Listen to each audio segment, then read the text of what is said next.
നമസ്കാരം, ഞാൻ Sandra, consultant psychologist of mind and behaviour centre. നമ്മൾ ഇന്ന് സംസാരിക്കാൻ പോകുന്ന വിഷയം ജിൽറ്റഡ് ലവർ സിൻഡ്രോമിനെ കുറിച്ചിട്ടാണ്.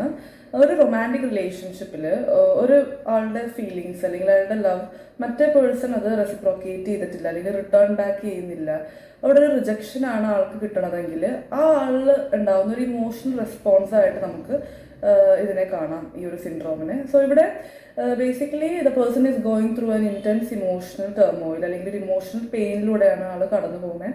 അപ്പോൾ ഇതിൻ്റെ ഭാഗമായിട്ട് അയാൾക്ക് ഉണ്ടാകുന്ന മൂഡിലുണ്ടാകുന്ന ഒരുപാട് ഫ്ലക്ച്വേഷൻസ്, ദേഷ്യം അല്ലെങ്കിൽ ആങ്സൈറ്റി, ആ പേഴ്സണോട് ഉള്ള ഒരു ഒബ്സെഷണൽ തോട്ട്സ് ഒക്കെയാണ് ഇതിൽ കൂടുതലും കാണുന്നത്.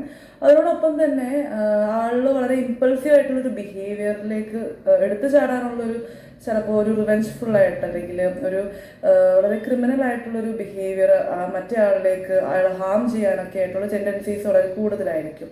മാത്രമല്ല social withdrawal and also physical symptoms ഒക്കെയാണ് ഇതിൻ്റെ കൂടുതൽ കാണുന്ന സിംറ്റംസ്.